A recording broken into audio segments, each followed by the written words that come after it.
Call to order the May 22nd, 2019 Planning and Zoning Commission. Roll call, please. Barbie? Here. Buckley? Here. Castro? Here.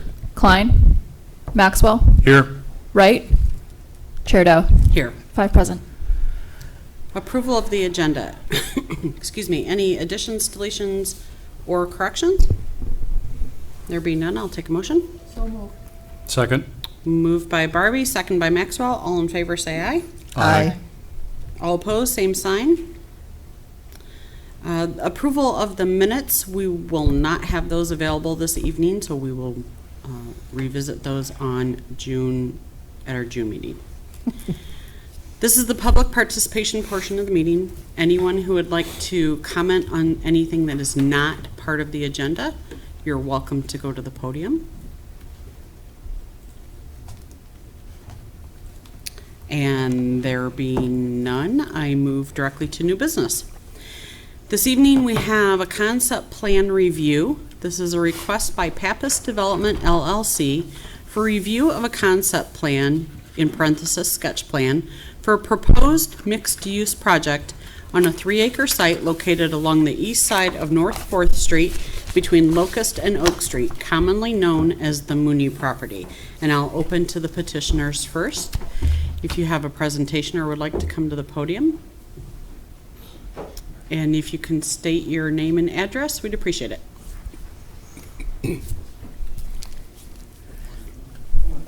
Yep.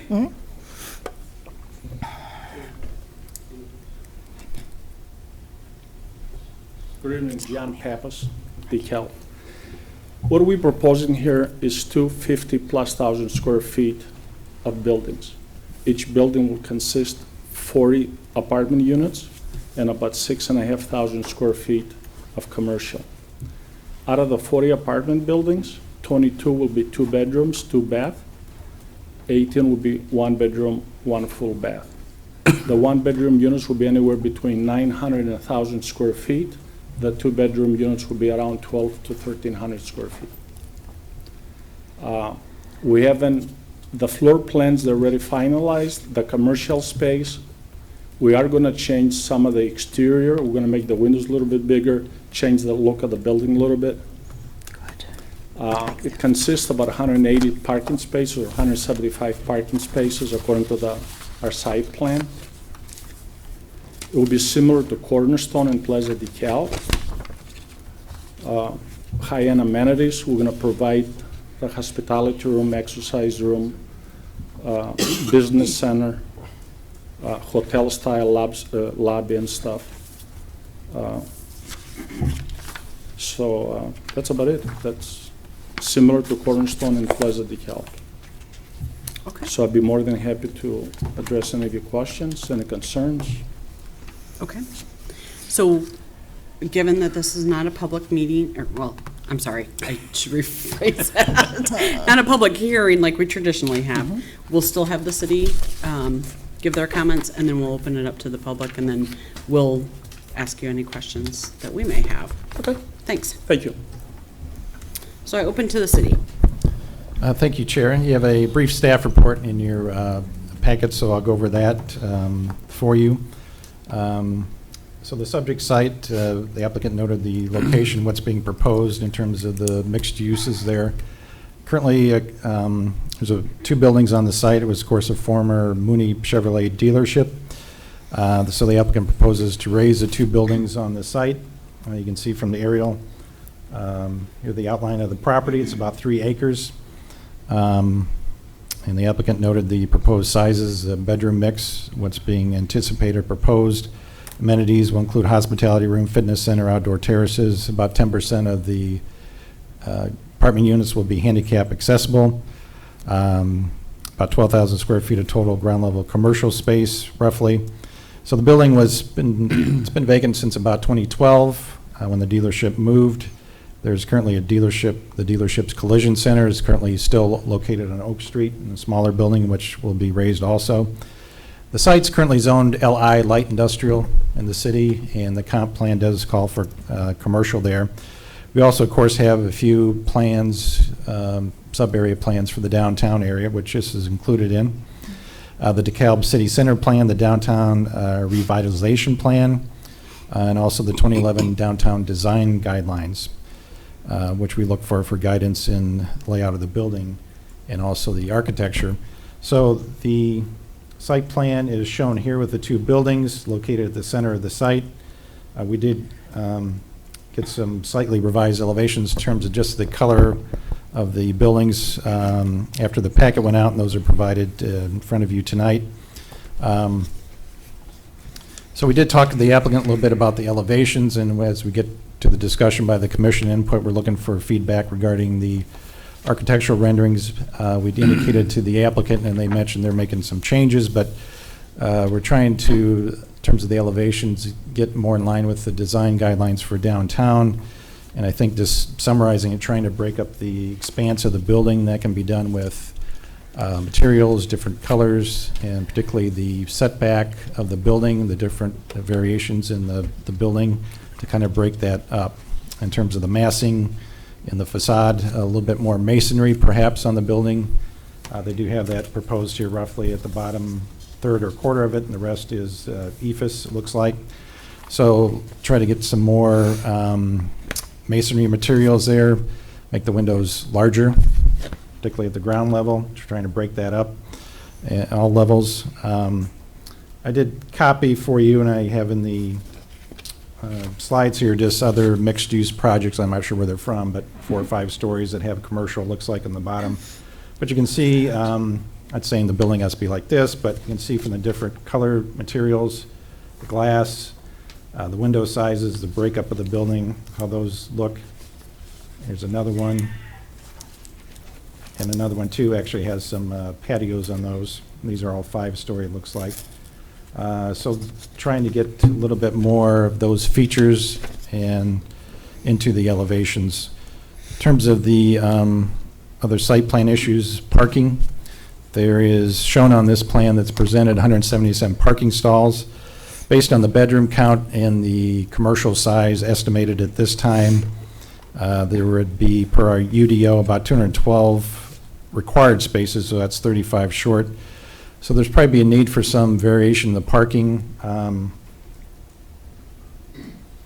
There could be, and we indicated to the applicant, this area in the northeast probably could be redesigned. There's a lot of asphalt in the middle here. It could probably be redesigned a little bit better to add maybe between 10 and 20 spaces. Also, the calculation for commercial space is when you get to parking, it's a net area where you take out restrooms, you take out mechanical rooms, storage areas. So once they get to their floor plans a little more finalized, there'll probably be some square footage taken out of that, so there'll be less parking required. And then probably most important is the parking need here based on the type of unit, the location, what they've experienced in Cornerstone in terms of parking demand, so they'll have to provide some, if they're still short, some parking study or analysis showing the demand at this type of facilities and showing that they will have enough parking. So the site itself, they're showing full access on 4th Street, of course, and on Oak Street. They could probably add another access onto Locust, probably at this location. In terms of access points, they are reducing the number down from what exists out there. There's several curb cuts on both 4th Street and Oak Street currently out there. So they're reducing that number. So if this is, of course, a concept plan, we're just, there's no motion required. The applicant, when they go forward, will have to submit a zoning petition. They're anticipating rezoning to the Planned Development Commercial District that will accommodate the waivers and give the city control over the development of the site too. They'll also be submitting landscape plans, lighting plans, preliminary engineering plans also. So just for some background, at the May 13th council meeting, the developer did appear in front of them regarding a request for TIF assistance. Total project cost about $13.8 million, with the TIF request at $3 million, or about 21.6% of the cost. No vote was taken. The council did give a consensus, give direction to proceed with a preliminary development incentive agreement to be drafted and come back to them for review. And as a reminder, the commission is not involved with the review of the TIF funds or anything like that, just background on the site. So again, a concept plan, no official motion, but definitely feedback from the members regarding the site layout, the architectural, give some direction on that so the applicant can take that feedback, modify their plans, and then proceed to the next step of official zoning petition and more detailed plans. And of course, that would come back to the commission for official public hearing in the future. Since the packet went out Friday, we did receive one citizen response form from John Delano, Delano's Home Decorating, across 4th Street, indicating his support of the proposal. That's all. Thanks. Okay. Thank you. So I do have some speaker request forms for the public to speak. If anyone has not submitted a form and would like to speak, I would encourage you, the forms are back on the table when you came in through the entrance. But we'll take public comment as we get those. So first up is Bessie Chronopoulos. I take them in order as I give them. That's what I get for being on time. So if you can give us your name and address when you come up to speak, we'd appreciate it. Okay. Bessie Chronopoulos, 423 Gale Avenue.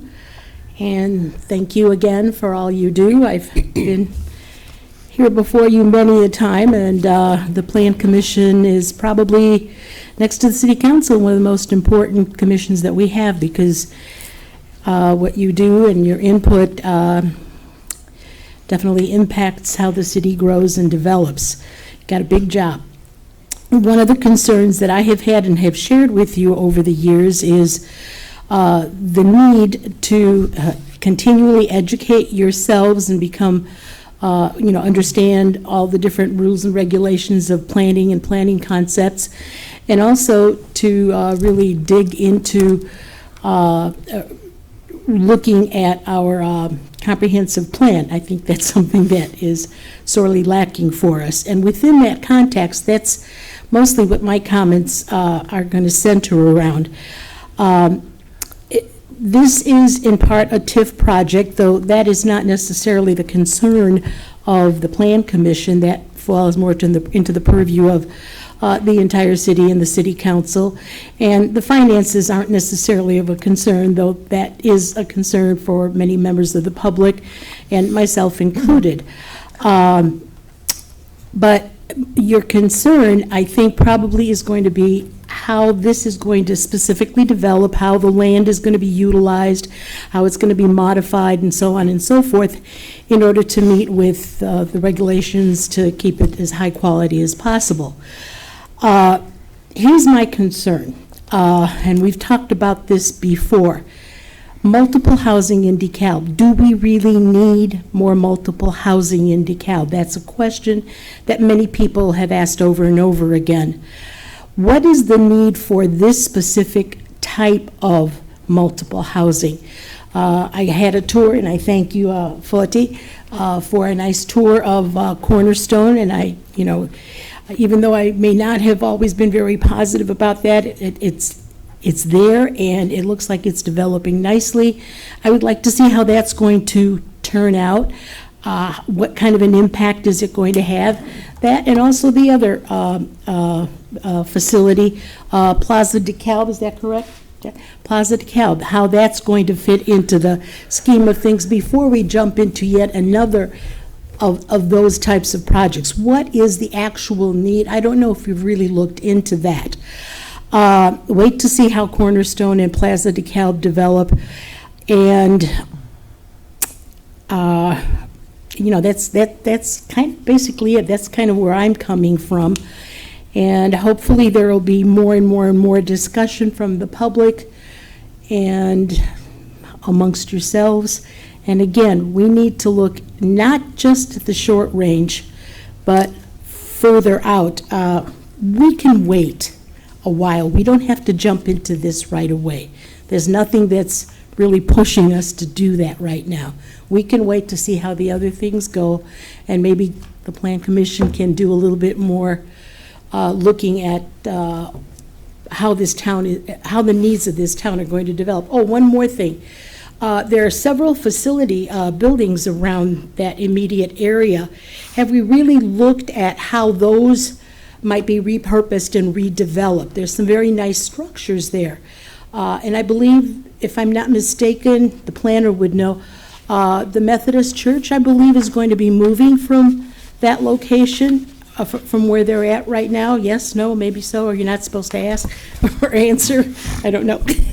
Yeah, I think it's public. They bought some property on Annie Glenn Right, Road, right. but- So, let's kind of take a look at, can maybe another building be purposed for this kind of facility? I don't know. Have we really looked at that?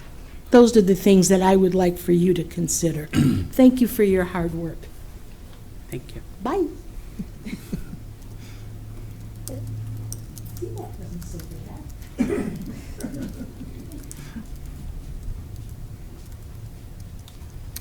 Okay, John Morton.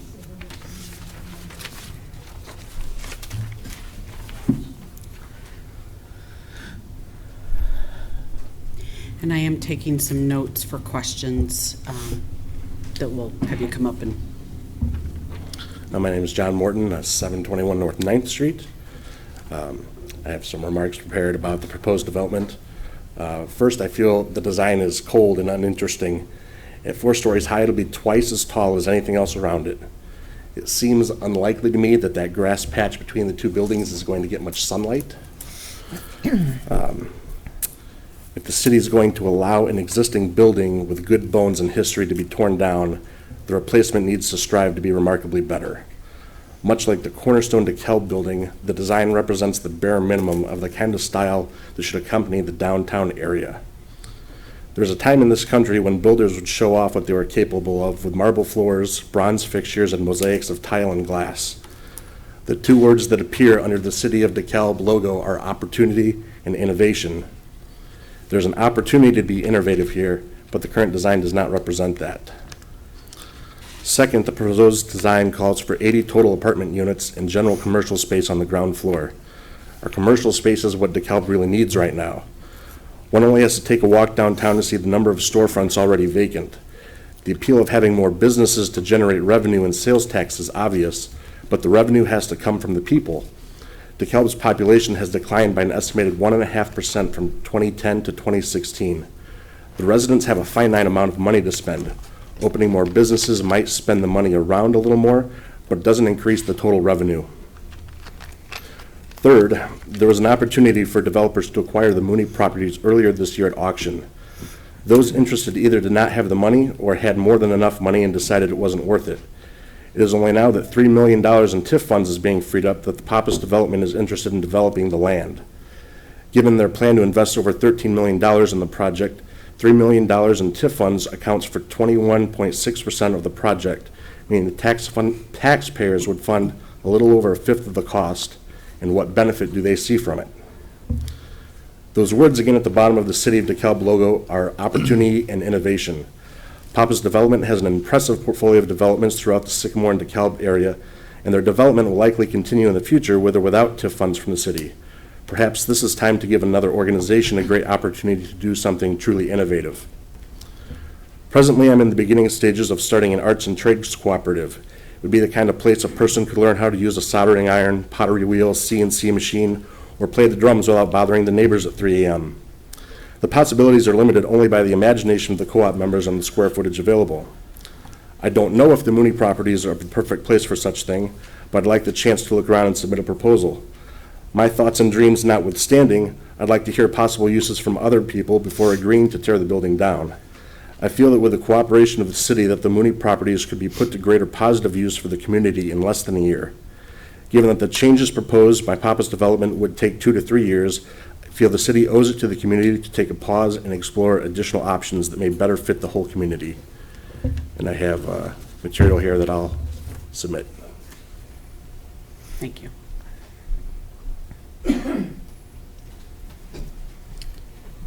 Dave Kolars.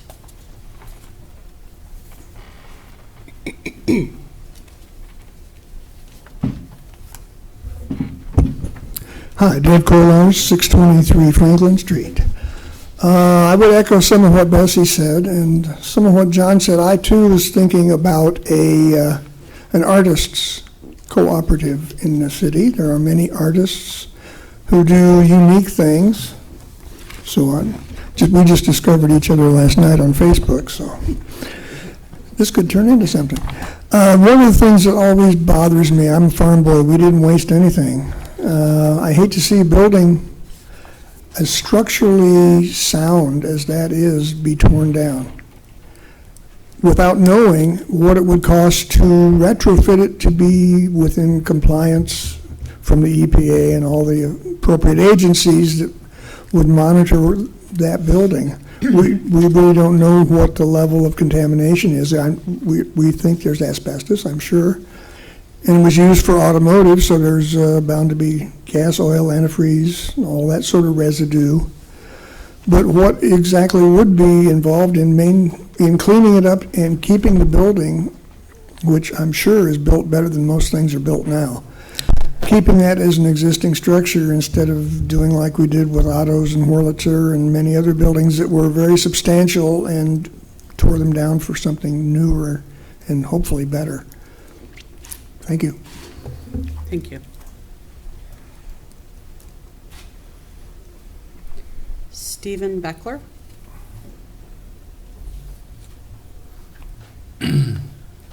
Good evening. I have several things that I'd like to address, both positive and negative. I own at the corner, oh, I didn't tell where I lived. I live in Clare, but I own the property on the northwest corner of 6th and Locust. And from my property all the way down through Mike Mooney, and that property, that was all part of American Steel and Wire many, many years ago when barbed wire was invented. And there is some history to it, and those are some very sound buildings. I think going forward, I like the proposal that Mr. Pappas has presented to improve the area. I don't have a problem in the TIF money going there. I think it's a better investment than putting it in the old hospital. And I would also like to remind the city that 25 years ago, they hired a company for a lot of money to do a proposal in the reconstruction of the entire downtown area. And that did cover the area that we are talking about today. I think that you should look at the city, and Mr. Pappas can look at, there are 5 buildings remaining on that block from 4th to 6th and Locust to Oak Street. 3 of those buildings are for sale that I know of. This might be the time to expand, take that entire area and build it bigger than what we're talking about at the present time and improve that whole area down there. Thank you. Thank you. Paul Saucer?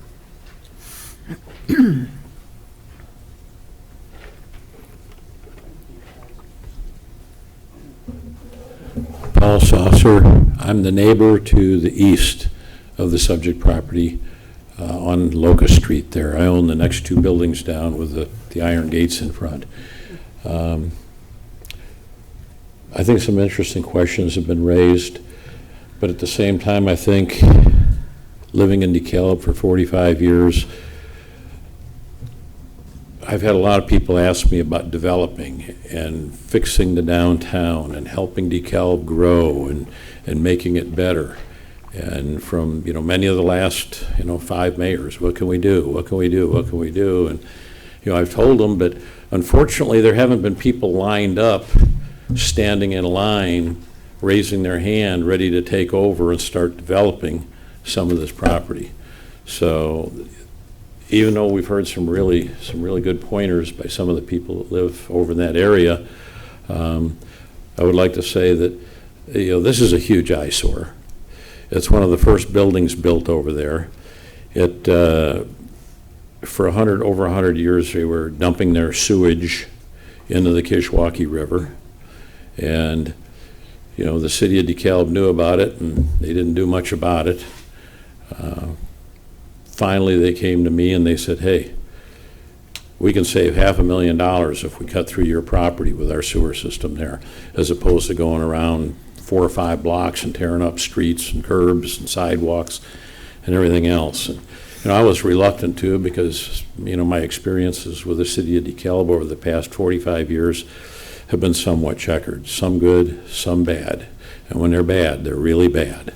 But I'm not here to talk about that tonight. I'm just here to tell you, we got one guy, John Pappas, standing here, ready to take over that neighborhood and tear down a building that, that thing is built, like Fort Knox. I mean, it's an amazing hunk of concrete and whatever. And the reason why I say that is because I know when they build American Wire, I've got the next 3 lots down there, one's vacant. We've had to pull some of the wire machines that made the barbed wire, the footings out of the ground. They go down 15 feet. They're 5 feet in diameter, and you get down to the bottom 6 feet, and that thing is just like a giant mushroom head. It takes 3,500 track hose working in unison to pull one of those things out of there and to try and get it loaded on a lowboy trailer and then take it out to Larson's Pit. Everything there is built really well, but the fact is it's just not built, up to today's standards or today's uses.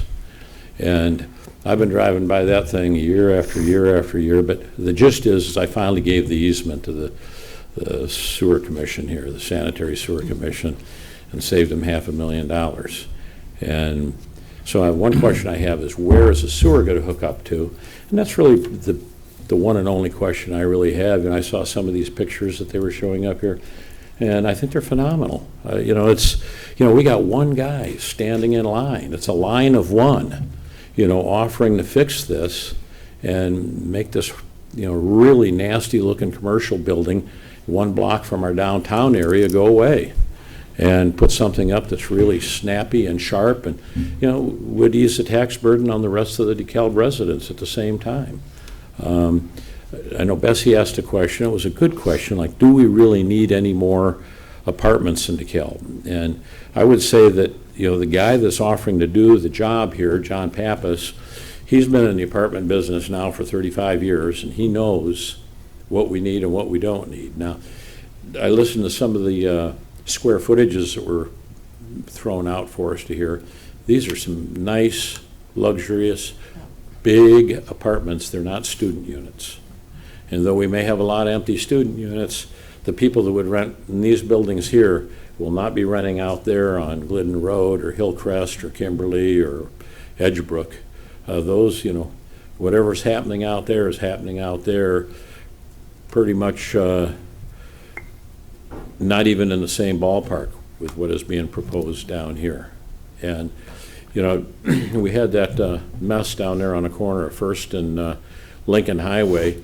I think that thing probably sat there empty for 10 years.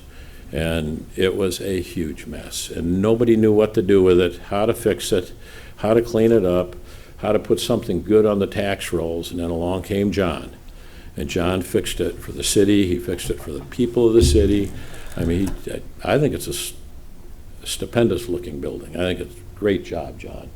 And by the way, John and I haven't talked probably, 3 years maybe? I just walked in tonight because I wanted to put my 2 cents in and saw him here and said hi to him. So it's not like we're buddies or whatever. He didn't give me a script.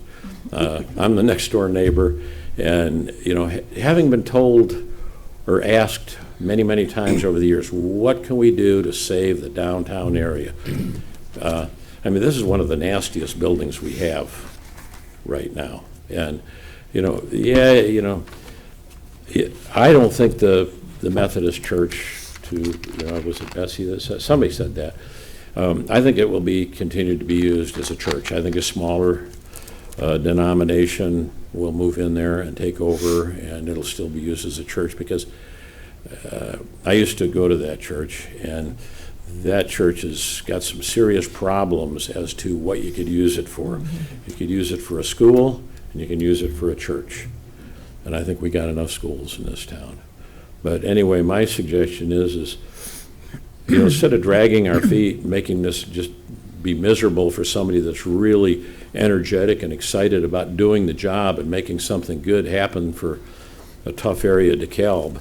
I drive by that thing at least twice a day on the way to my shop down there. And I think before we drag it out and we make his life miserable and he says, I quit, and walks off and leaves us holding the bag, I think it's time to step up to the plate and say, thank you, John. You're the only one in line here. This is a line of one.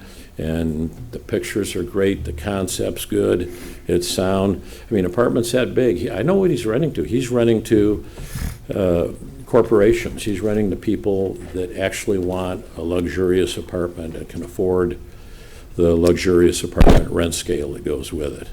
So I would just hasten everybody to move along as fast as you can and make this thing happen, because it's, I don't want to see John leave us and then I got to drive by it for another 15 years, you know, God willing. So with that, good luck. Thank you. Thank you.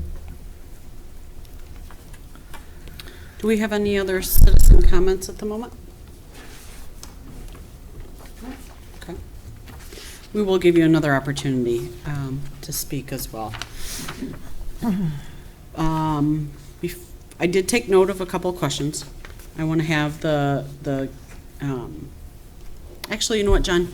Let me go ahead and have you answer, if you're able. The city might need to answer a couple of them too before we open up to the commissioners. Okay. So one of the questions, I think by Bessie, was the need for this type of housing. Have you looked into? Yeah, there was the same question came up when I built Cornerstone. Cornerstone, we have 51 one-bedroom high-end units with all the amenities: exercise room, hospitality room, a hotel lobby, kitchen downstairs, bathrooms, private parking, and we missed the rental season when we got the occupancy, so we were about 50% leased the first 60 to 90 days. Right after the holidays, not only we're fully leased, we have 0 college students. We have 10 grad students. Everybody else, 80% of the unit is young professionals, couple local pharmacists, couple of doctors, professors at Northern. They're all young professionals. They can all afford to walk downtown and spend a couple of $100 for dinner and a glass of wine. And when they order pizza, they can afford to tip the driver. That's our market. If that's the people the community needs, so that we can generate more sales tax revenue and property tax. Cornerstone was generating about $24,000 a year. Once it's fully assessed next year, it's about a couple of $100,000. So if you divide, if you take the $3 million that the city or the taxpayers invested, we're talking about, what the hell is that, $3 million? And it's about what, 10%? It's about 8-9% return, 10% return. So if the taxpayers or the city invested that money, there's no way they can make that kind of return. Even if they pay down the debt probably the city pays is 2.5%, 3%, 3.5%, nowhere near 8%. So it was a no-brainer. The city had 0 to lose. The taxpayers had 0 to lose. And this is even better returns. This would return about 13.5% return for the taxpayers, the taxing bodies in the city. Now, if someone can prove to me they can invest $3 million and get better than 13.5% return, I'll pull out of the deal. God bless them. The property generates $24,000 a year in property tax. Once it's fully developed, and both buildings would generate $400,000 a year in property tax. The math is pretty easy. And if TIF was used properly the last 22 years, we wouldn't be in this position. The TIF has not been used properly. And my other thing is the people that are concerned about the TIF. How much money has the city lost from the private-public redevelopment using TIF funds? We have an audit coming up. The city's, I believe, a TIF audit or something is going on with the city. I know it's going to show. It's going to show that the city mismanaged the last 21, 22 years, $200 million, and less than $30 to $35 million went for private public redevelopment. That's what TIF was supposed to set up, to generate more property tax. So someday the homeowner catches a break. They did completely the opposite. The whole idea about TIF is to take properties like the Mooney, that it has close to $400,000 worth of EPA issues, not to mention I believe the north wall is caving in. If you drive by in the parking lot, you see it's caving. So who's gonna buy it? Who's gonna clean it up? There's EPA problems inside the building. Late 60s, early 70s, used to be a gas station in the corner. There's 3 underground tanks in that corner, right, kitty corner, is that Oak? Yes. So, that's all I got to say. Okay. Any other questions? Have you looked at other buildings in the area? No, I have not. Okay. Plaza DeKalb, we have 16 people on the waiting list for Plaza DeKalb Paratonion Apartments. What I'm telling you, the last thing I want the public to know, including the city here and the landowners, the last thing John Pappas needs in his life is college apartments. If I knew there's no need for this type of apartment, this type of living, I wouldn't be here. I wouldn't be wasting my time. My kids are growing. I got 25 summers left. So there's a need, and this is the type of development we can turn the town around. That's 25 left. Then I'll be aging.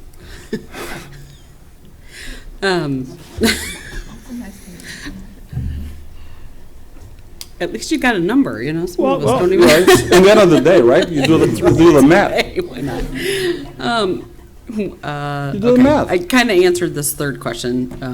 What would it take to keep the building? So you've kind of talked about that. This might be more for the city, about the sewer hookup.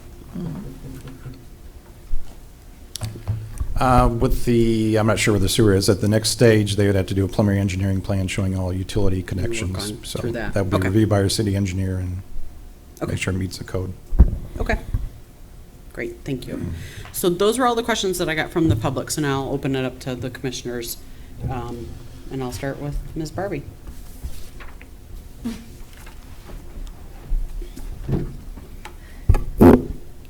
Well, I like the general idea because what's there now is not really pretty when you drive by. And I didn't know about all the problems that were there before. Would the apartments be furnished like they are in the other one? We probably do Cornerstone? 50/50 or have an option. We experience at Cornerstone that 90% of the people, they prefer it furnished. And you're always going to have the person that the mattress is not good enough or they have their own mattress type of deal. But definitely will be at least 50% of the units furnished, fully furnished. So I must agree with Mr. Morton about the design. When I saw the picture, and I don't want to offend, but it looked to me like a prison. And I was wondering if, and we have those nice pictures that Dan showed us, if there could be a little bit more interest to the buildings. That's a beautiful building. Yeah, Here's I know the- it's here's- also a he- cost thing, Here's the right? problem.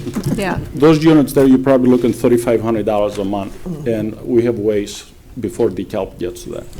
But I will change the exterior, the floor plan would stay the same. yeah. The exterior of the units, we're gonna double the size of the windows. I think that and would we're make a gonna- big We're gonna difference. incorporate, it's a computerized rendering.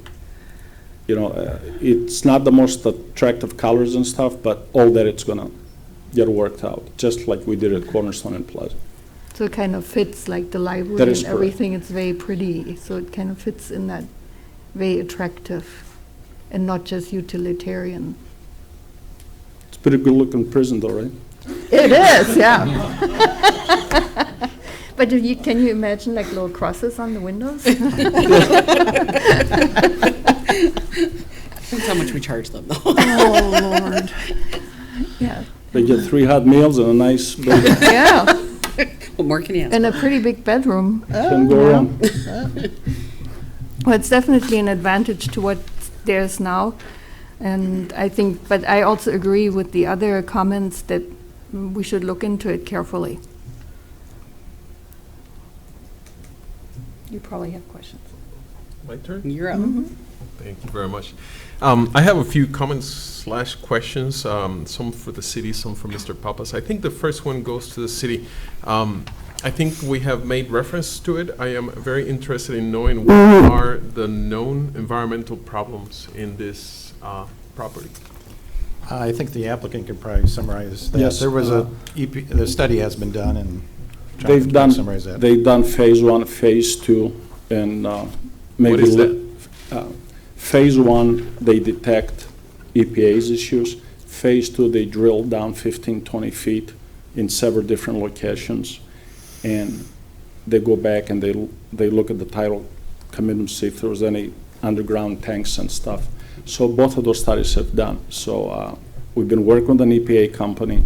They say the best case scenario is $240,000. The worst case is about $750,000. We know there's an issue on the corner of Oak and 4th Street. There's 2, maybe 3 gas tanks, underground gas tanks. It used to be Butane gas station, early 80s, before you were born. Probably. But I have more than 25 summers. I hope so.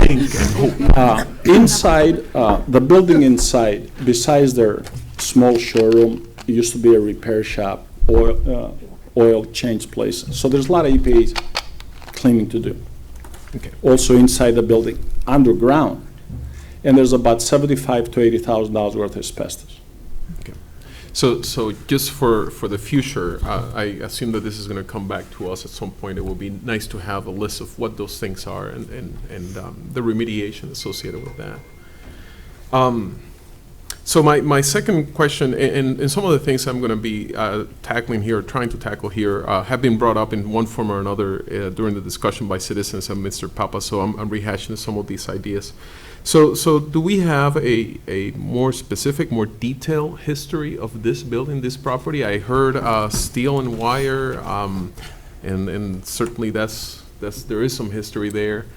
Is that something that we could learn more about? I don't know if we have much details right now. I think we got a lot of history on it. I think it's been summarized, but as we come back in the future, we can provide more, you're looking at specific uses in the past and. I would like to know the history on the one hand. On the other hand, it will bring a little bit more comfort to know that the Landmark Commission has looked at this as well.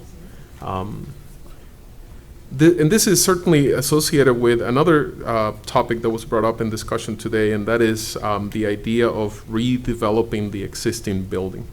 I have traveled sufficiently around this country and even outside of this country to know that there is a certain trend out there of taking a structure that is old, historic, and redeveloping it to do something new with it. I happen to have been this past weekend in a city that is somewhere around 5 to 6 hours driving from here, and got a personalized tour of a building where something like that occurred. In fact, today is a high-tech company in an old building. I mean, they literally scraped the old paint from the walls, showing the new, the old brick, and it looks nice all of a sudden. I have not been inside this building. I don't know if this is possible or not. But certainly this is something that I haven't seen in DeKalb, correct me if I'm mistaken, and taking an old building and bringing it up to something, a new use of an old building. From a business perspective, I don't know if that makes sense to you, but it will be nice to see some of that in the city of DeKalb. And I'm bringing it up, I'm pointing in the direction of the city because it will be nice to know that we are redeveloping some of existing structure as opposed to completely bringing this down. I invite you to make comments on the economics of this and the business of part of the story, but if you want to. Personally, with the EPA's issues that are in that building and the way the structure, especially the north wall, me personally, I wouldn't touch the property. I wouldn't even waste my time. I was born in a country that founded democracy, and they have more old buildings than half of the world combined. They got one minor problem: they're broke. the whole country. So it's great. It's great to save some of that stuff, but that's not a building to save. The Fargo, the old Fargo Hotel downtown, there was a building that I did save. Completely different animal. Zero EPA issues, zero structure issues. We got rid of the things that did not work, and now we have successful businesses there and residents. Yeah, I think from the city standpoint, we certainly recommend in the sub-area plans downtown for redevelopment of existing buildings, but in this case, it looks, appears that obviously doing that would be more costly than building new, so. And it's been vacant since 2012 and had an auction with no takers, so it's just not feasible at this point for redevelopment of the building, this particular building with all the issues. I guess my last comment, and I'm going to leave the aesthetics to fellow commissioners here. I know that has been it seems that it's going to be a sore component of the discussion. But another topic that was addressed as part of the discussion from fellow citizens is what I'm going to call the experiment of Cornerstone. So before I get into the experiment, it is known that the state of Illinois has lost population. It's one of the states losing the most population on an annual basis. And DeKalb has certainly lost its share of that population. As we create more living quarters in the city of DeKalb, there comes a moment that we're going to hit a ceiling, and we're going to hit that ceiling even faster with a declining population in the city of DeKalb. From a business perspective, I see Cornerstone as an experiment. I think you have already commented of Cornerstone and how the experience have been. But there's a limit. You're putting your own money on this, some of it. There's a fraction that comes from the city. But you're apart. Let me not call it a fraction. I don't want to imply that one is less or more than the other or anything like that. In fact, we're not here to talk about the money part. So you're putting some of your own money on this. The question is, where is that limit? You have had a good experience in Cornerstone. We have had a good experience in Cornerstone. DeKalb Plaza is coming up, and now a third development. You shake in this? Is there any time at night you wake up and say, well, I'm not proposing 1 million units, but before I took the risk at Cornerstone, I tested the market at the university. We still have, I think, 60 or 65 units there left. So we took 3 8-unit buildings. Paul knows the buildings. 2-bedroom, 2 full bath. We spend about $26,000, $27,000 per unit. The finishes in those units, they're just as nice as Cornerstone. We were able to increase our rents from $700 to $950. What we did find is then we had 50% college students and 50% young professionals.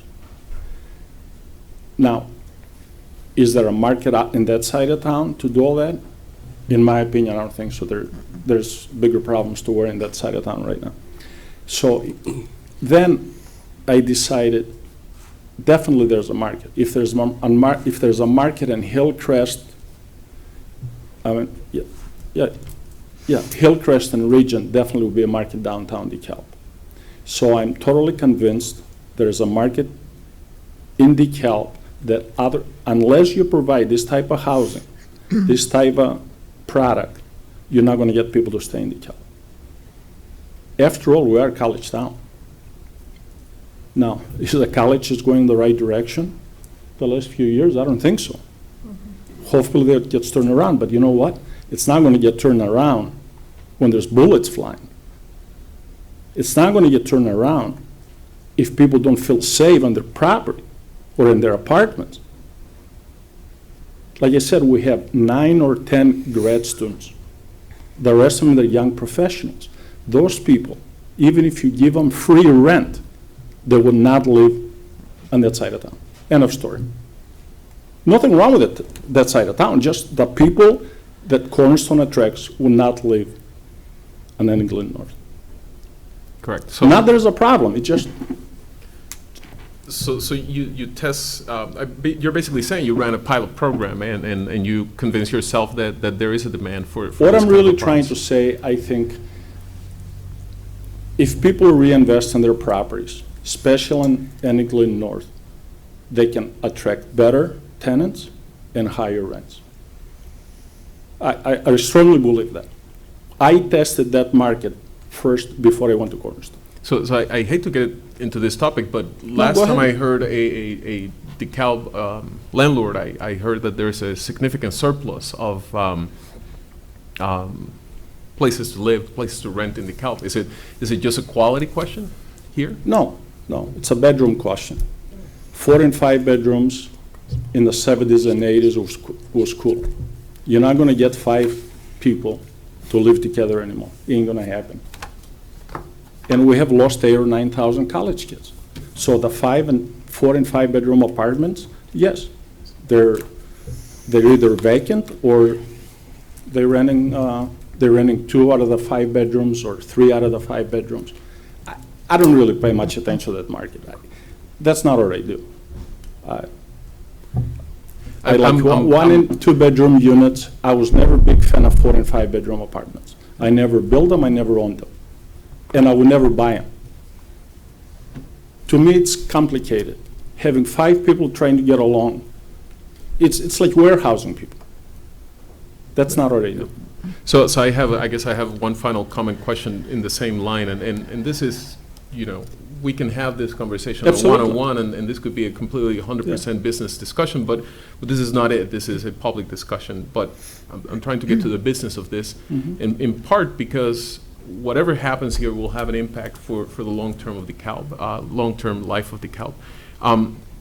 We know that one of the main economic engine of the city of DeKalb is the university, at least at the present time. Are you betting on the university getting better, whether it's by number of students, quality of students, that eventually will continue demanding this kind of apartments? But I don't have any college students living in these apartments. I'm saying the ones that are going to feed, they're the pipeline to the ones that are going to live in this kind of apartments I think when the they become young professionals. I think we all realize that. I think the university is moving in the right direction. I'm not ready to give up on DeKalb or the university anytime soon.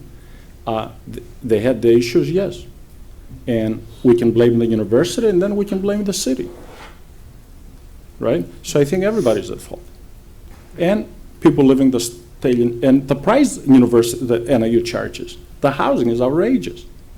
$1,300, what do they charge, Paul? $1,300 a month for a cage. Now that's a jail. $1,300 a month. And people were complaining we're charging $1,275 for luxury apartments. So we need housing, we need quality housing in order to attract quality students. I'm just telling you, the people. Back to the grad students. They all came with their parents. This is 23, 24-year-old kids. All came from their parents. They never questioned the price.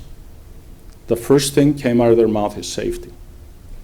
We have 10 cameras that the police can monitor anytime. We're all about safety and high-end units. It's not for everybody. But I'm not running for popularity contest. But what I'm telling you, there's a market. These people, they would go to Geneva, they would go to Sycamore, they would go to St. Charles and live.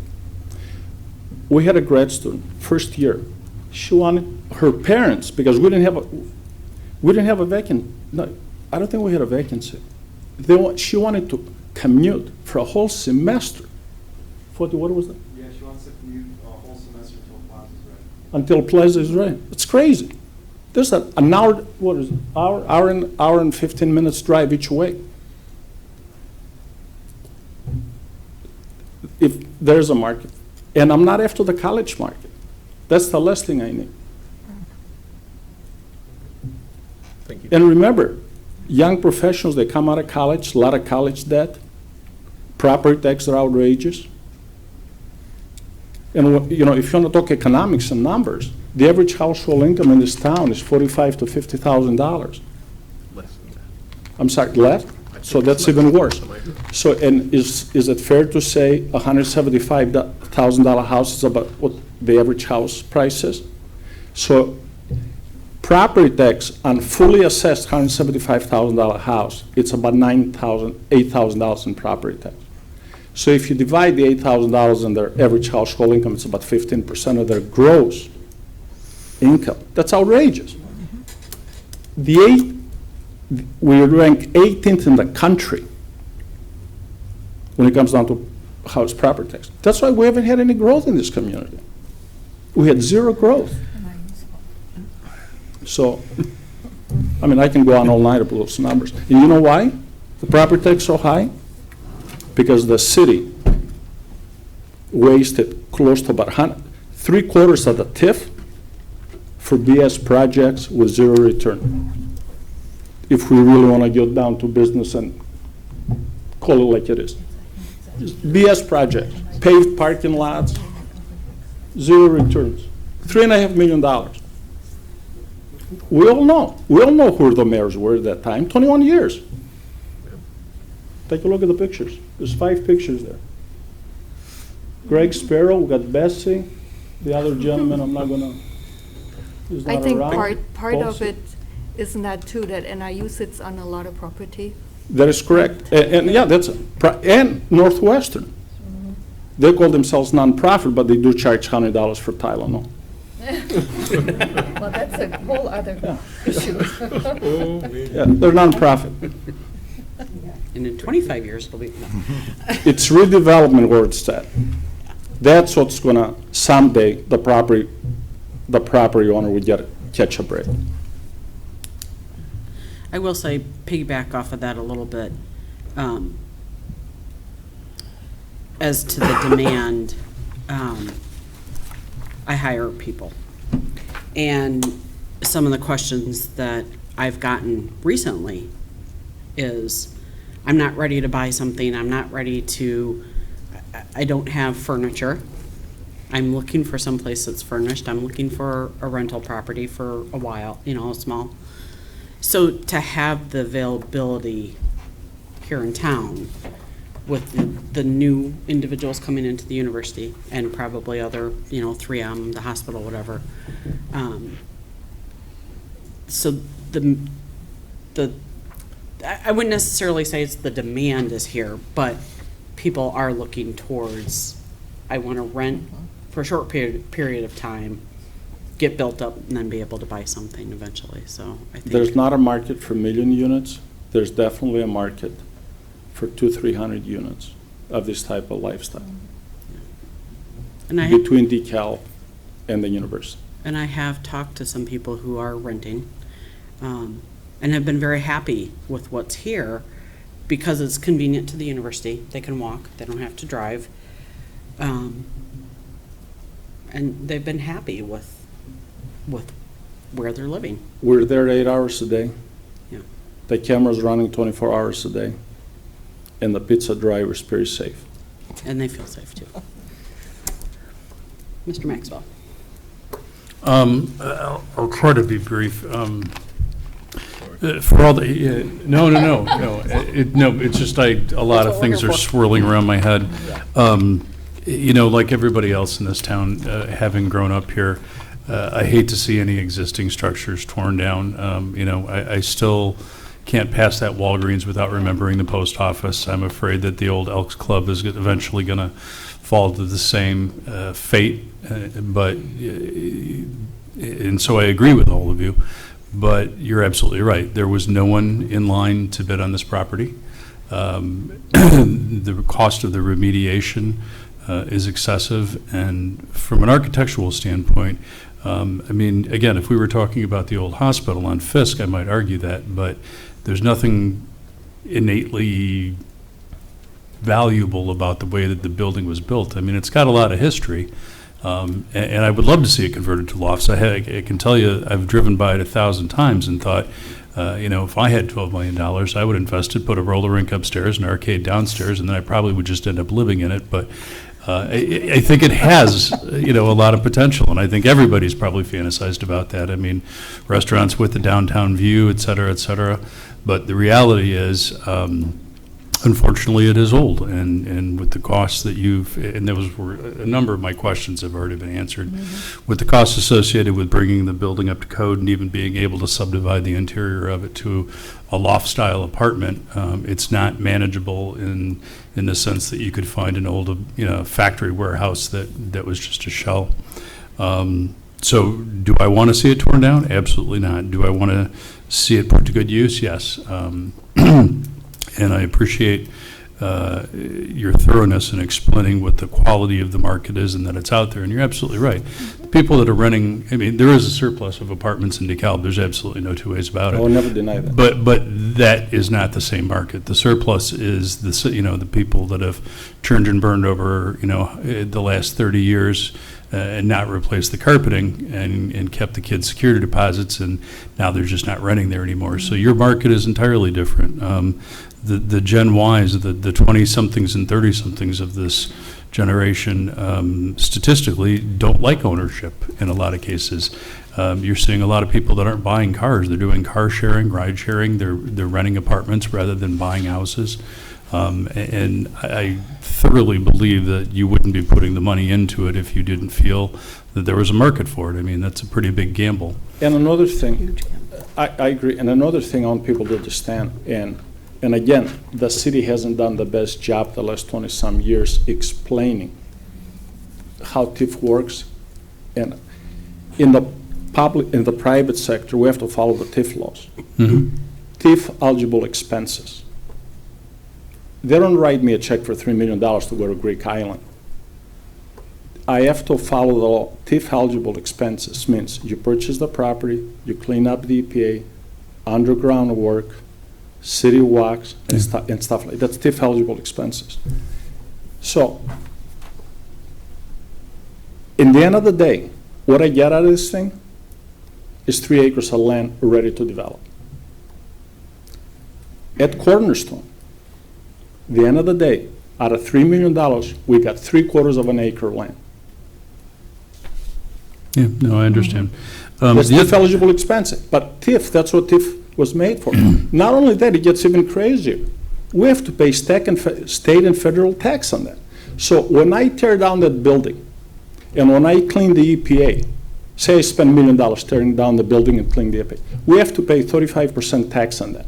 What's my benefit of cleaning Fourth Street Motors or knocking it down? And I got to pay tax on the top of it. When is the last time you heard a city official or the councilman or ex-mayors, this and that we pay state and federal tax every forgivable doubt? That's the law. I bet you 80% of the councilmen served and the mayors the last 20 years, they didn't even have a clue that we pay income tax on TIF. You know why? Too busy criticizing. No, too busy screwing around with the funds, spending in the wrong places. That's crazy. If that's the case, if they're not going to use the property, they ought to just give it to the taxing bodies. No, I understand that. And to the people that have mentioned that there are other locations in DeKalb, I can think of several, and I know the town very well. But I can't think of any that have that volume of land in an area that's accessible to the downtown for sure. I know a lot of people are concerned about South 4th Street, and I would love to see development down in that area. But again, it doesn't have the ingredients to make a project like that successful, and hopefully somebody will look at that eventually too. But I understand their location, and I think what sometimes people forget is that the Near East Side definitely has the ability to flourish too. We've seen that with the Forge Brewery, which is popular with a lot of people that I go to. Obviously, there'll be some retail on the bottom of this, which will be a block away from it, and it is accessible to downtown. So, again, do I want to see an old building bulldozed? No. Do I want to see the land used in a fair and equitable way where we can pull some property tax in from it? Absolutely. But and again, please, with all due respect, architecturally though, yes, we definitely have to make some cosmetic improvements. My degree is in graphic design from Northern, and so I do a lot of engineering design. So, we need to add some levels to it. But Definitely. I will be very interested to see the next step of the proposal and how it progresses from here. And I do applaud you for for investing in DeKalb. I mean, I know Thank you. you've done a lot of projects here, and they've met with clear success. And I hope this moves forward and everybody is in agreement that it's a good idea. I've just got a couple of things to add and observations to make. Architecture, yeah, I agree. We're all in agreement on that. I have just, it's almost rhetorical. We have a declining population. My question is, do we have a declining population because there's a lot to do in DeKalb? Or do we have a declining population because they've chosen to go somewhere else to get what they can get that we don't offer? I'm just going to put that out there. Yeah, It's just a observation. And I'm Yeah, thinking, would a development like this help to keep people in DeKalb? I have to think it would.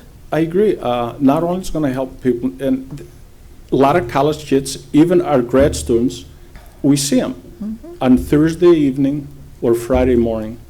They leave. Yep. And we're a college town. So definitely we need more staff. But I want to tell you one thing: unless you have the right people living in downtown with decent salaries, young professionals, it's very difficult to attract business. Risk follows growth. We need the bodies first. They can afford to go and spend a couple of $100 or $100 for dinner or a suit or everything. Yeah, we're a college town. We don't even have a men's department store in this town. Well, in 1970s, we had 4 or 5 of them. And we're a college town. Are you kidding me? We're a college town. People have to drive to Geneva. And when And- they drive to Geneva to buy that suit, they do everything else. The only thing I can tell you, these developments, does zero harm to the apartment owners in this town. Zero. It's What? positive all the way around. I look at downtown, I look at the Egyptian project, I look at the Tavern on Lincoln, I look at the Forge, I look at Byers Brewing. Jammer just opened up. Jamra's open. You're full at the bottom of Cornerstone with retail. Once Tavern on Lincoln opens, that will be full. That is correct. There's more and more 5 coming hair back. salons, we got 4 leased. Yep, and 4 out there's of more 5. coming back to downtown DeKalb, which to me would be an impetus for people to want to rent the upper scale near downtown so they can walk. That's my thought process. Do you have any idea, John, on retail for the bottom? Right now, no. No, okay. No. Just curious. The retail market is soft. Retail market's even soft on Sycamore Road. We don't have Should the look for a growth. men's clothing store. Yeah, there you go. I'm just kidding. Listen, but it comes down to disposable income. Yeah, The it does. disposable income, it's not what it used to be. People in the 70s and 80s, I literally believe they had more disposable income than they do today. Because either the government takes it, property tax, the utility company, something happens. It comes down to disposable income. We don't have it. That's why we need these young professionals to stay in the community, to attract growth in the community. I look forward It's like to an seeing it. insurance company. You know, when there's a bigger pool, the insurance premiums go lower. We don't, it's like, it's the same people year after year. We have to fund the schools, fund the parks, all the taxing bodies, because we don't have any growth. And that's why and it's difficult to attract growth. A young professional cannot afford to buy a $200,000 house in DeKalb. Literally, they cannot afford it. And I'm a positive person, but, everybody, Old professionals can't either. I can't afford it. Old professionals can't either. No, I can't either. Okay, so my turn. yeah. The one question that has not been asked, Oh, what is that? and I know it's one of John's favorite questions. Oh, God. Parking. Don't do it. Don't do it. I have to. Yeah. So, because of the way the layout and the way that the UDO is on parking, I think Dan said short some, 30 parking spaces or something.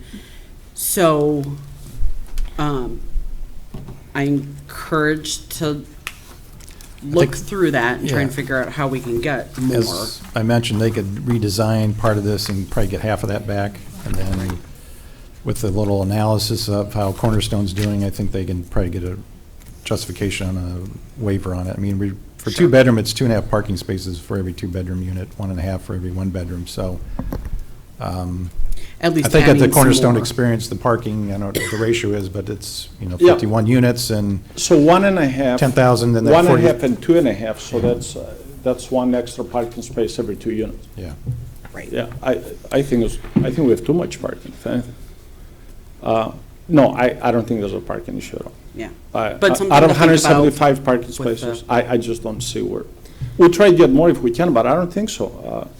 I've talked to the engineer a couple of times. I don't think we can get more parking there. Maybe. In that If we middle. get in some green space, I don't know, maybe we can squeeze another 10, 15, 20 like Dan said. But then we have to be careful with the green space that we require too, right? Yeah, and the setbacks, which are Well- only, Yeah. yeah. So I So think we just can like squeeze some that- more out of there. That northeast corner that Dan was talking about earlier, Yeah. just to take a look at it. I Yeah, just absolutely. am No, asking. I'd be more than happy to. And as all the other commissioners said, the outside a little, which we're in agreement with. So I'm looking forward to seeing what comes back as well. The parking was my big issue. Surprising, because I really don't care about parking either, but, to follow the UDO. What if you live there? If, Yeah. maybe. So I'm going to ask if anybody else in the audience has any further questions or comments before we finish out tonight. Paul? Thank you. Thank you. Thank you. Yeah, about 20 years ago, I built about 400 apartments out on the west side of town there off the Glidden corridor. But, where the 7-Eleven is, et cetera, and the Casey's in that area, the property that John developed out there. And, I thought the parking was extremely, the regulations were pretty strong back then. And we went ahead and did it, and I can't tell you how many empty spots we had. I'll bet we had between 20 and 25% of the parking that we put in empty continually. So, in this type of thing too, and that's where you have college students, where everybody's got a car. Dad takes care of everybody, gives everybody a car. And, we still had more than enough. And you come down to a place like this where, people are gonna be walking downtown and their business will be downtown, et cetera, et cetera. And, I can see, a car here and a car there and occasionally an extra car over here. But I really think that the parking should be not too highly scrutinized just because the regulations have been so strong. Thank you. Come on up. If you can state your name and address, please. Carolyn Morris, 1363 Omega Circle Drive, DeKalb. I just want to piggyback on their comments about the parking. I think I agree wholeheartedly with them, and I think, we want to be looking at what type of culture are we trying to set for our community. Are we trying to encourage them to have more cars, or are we trying to say, hey, let's walk more, let's have more green spaces? So I think we need to keep that in mind as we're considering the UDO. And, like you said, there are lots of empty parking spots, and I think we want to encourage a culture where we want these people to walk downtown rather than driving. And just like John said about the ride sharing that's going on, we are having a generational shift to less and less parking. And if you want to, reflect back to when the car became a big thing in the 1950s, and we built these giant shopping malls with oases around them of tons and tons of parking spaces. That's not what people want now. We're looking at more of an environment of let's walk, let's enjoy the green spaces. So I think if anything, we need to be encouraging or considering, does he maybe have too many parking spaces? Do we want maybe a playground in that back corner there? Something, just like maybe a garden. So that's it. Sure, thank you. Have you been here in the winter?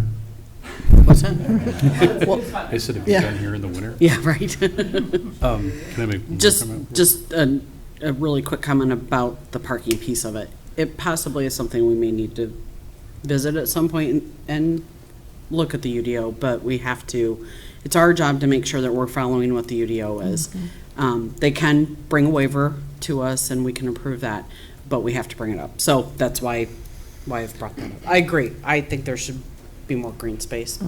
But And the only other concern I had is not really the parking spots for the residents, because I'm assuming that you would have those numbered so that they have reserved spots, or at least you would have enough. But most importantly, the success of the retail, because if you had restaurants or places that I would want to go to, if I pull up and I can't find a place to park, I'm not going to go in. So I guess just accessibility to the retail is probably the most important part, and then the periphery for the parking, but that's just my 2 cents. So.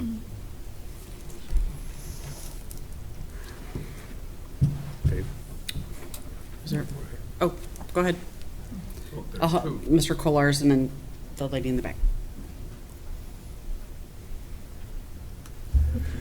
Yeah, John brought up some interesting points. I came to visit DeKalb in 1967, and I'm still here. And I know John remembers it from back then, and well, we aren't old enough, Max, so. Close. But DeKalb, back then, downtown was an economic engine. That was what drove the city, along with the university. And then at a certain point, Sycamore Road happened. And all the businesses downtown started providing less of what people needed. And now I would ask you all to think, what is there downtown that you need? Most of the things you need, the basics, food and clothing, are not to be found down there. We used to have 3 jewelry stores, 6 clothing stores, 3 hardware stores, I can go on and on. And we had angled parallel parking, which gave, as Max said, parking. You could pull up, there would be a parking space on the street. Now you have, instead of 20 spaces per block, you have, what, 6, 8? And a friend of mine had a good question, she said, is there nobody going downtown because there's nothing to do, or is there nothing to do because nobody's going downtown? And that is what the city has become over the many years since Sycamore Road developed, and, you know, older business people retired, their kids were not going to try to compete with Walmart running a clothing store. So the town now is at a totally different place than it's ever been. Right now it is, as John said, disposable income. The guy who works running the forklift at Panduit's probably not going to go to Tapa and get a bite to eat. He probably doesn't have the disposable income to go live or eat at that kind of place. So if you could put something downtown that brings people and makes downtown a destination, then definitely apartments will be full because there are things to do.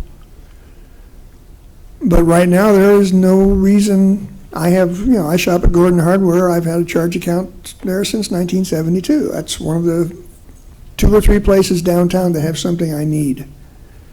The rest of my needs are not found downtown. So just put that seed in your brain and think about, what do you need and what can we do to bring people downtown to make apartments like this succeed? Thank you.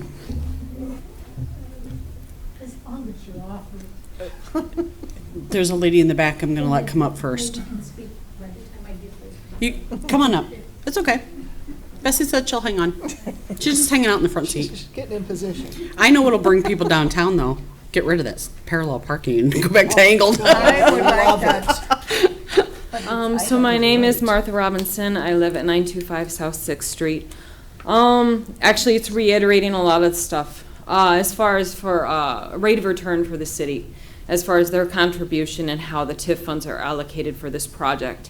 If the sales tax, which there's no sales tax being generated from that footprint right now, is basically paid off in 7 years, your rate of investment is going to be increasing. Likewise, you know, you could have just commercial real estate in that area without the apartments, but you might as well do double duty. Yeah. I mean, you could have real retail space, right? But then nothing on top of it. At least then you increase the property's value more, right?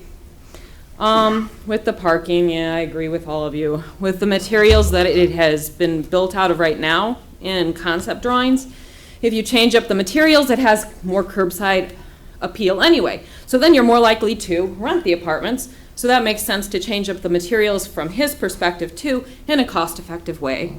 But I mean, right now, your property tax being generated by that footprint and then no sales tax at all doesn't seem like it's a good deal to just let it sit for 15 more years. And while it may be a solid structure right now, if it sits with nobody doing anything with it, it just continues to deteriorate. So it would be lovely to see something there and then bring more people with expendable income to the downtown area. And yes, like many people have mentioned, there's less and less of a trend toward a lot of property acquisition among younger people, and so really rentals and whatnot do appeal. So thank you. You're welcome. Thank you.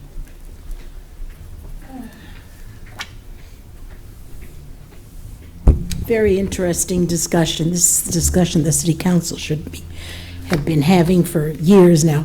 John is very correct. You're correct in saying that TIF over the years, especially the last few years, has not necessarily been used very wisely. A few years ago, the trend was to put a lot of TIF investment out to Sycamore Road. And administrations, and I remember fighting that, and it didn't do very much good, were saying things like, downtown is dead. Forget downtown. Most pathetic statement that I had ever heard that really, really hurt this city for many, many years. So the large investment was over to Sycamore Road, which didn't help downtown very much. And now that the trends are changing and the big malls and so on aren't as desirable, and the big, the two bookstores competing against each other, how did we do that? How did we do that? And they just killed each other off. And that wasn't very smart. So now we don't have a very thriving Sycamore Road. And add to that the trends that are changing, as Carolyn pointed out, not only parking-wise and all that, but also retail stores. People shop online. So there's that phenomenon too. There's a lot of trends. So that's why I keep on, and you brought it up too, a couple of people brought up the historical perspective and the Landmarks Commission. Come on, Dan, let's get them involved.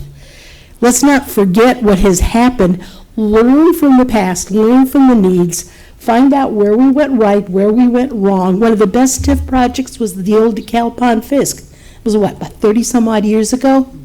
Great investment, and you've got wonderful housing there that still, a lot of folks lived. Those of you that have been around, Paul, you remember that. That was a good project. They bought one of my 4 units over It's a good project. Got families there, the whole kit and caboodle.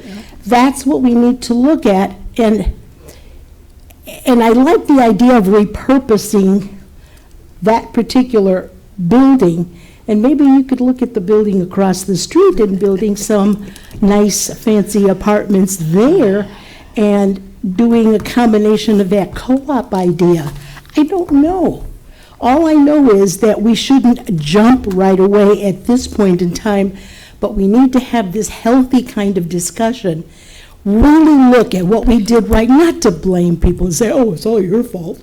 It's your fault, or your fault, or your fault, or your fault, or your fault. But look and see where we did it right, where we, did it wrong, and try to make good decisions that'll benefit the community. And we love this city. It's a good city. We have a good university. We just need to nurture things a little bit better and really have candid discussions. And this has been a good one. This is good. See? Greek style. Here you go.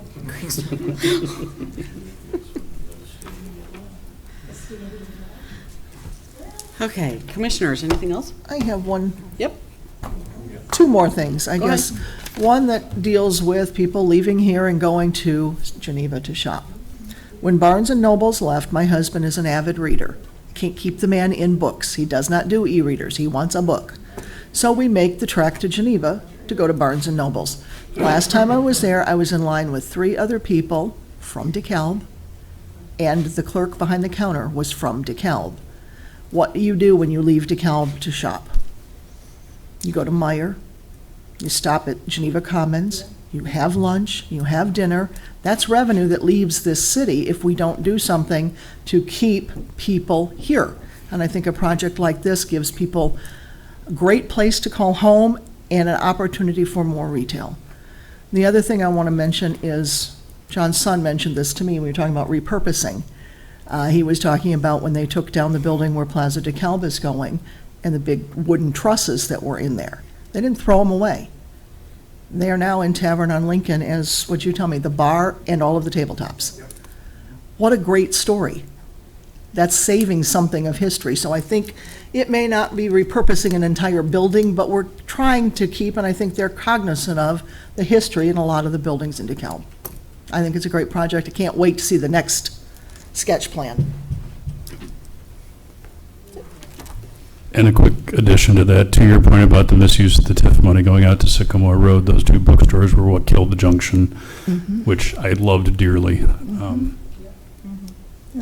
Can I interest you in a gently used piece of property on Locust and First Street?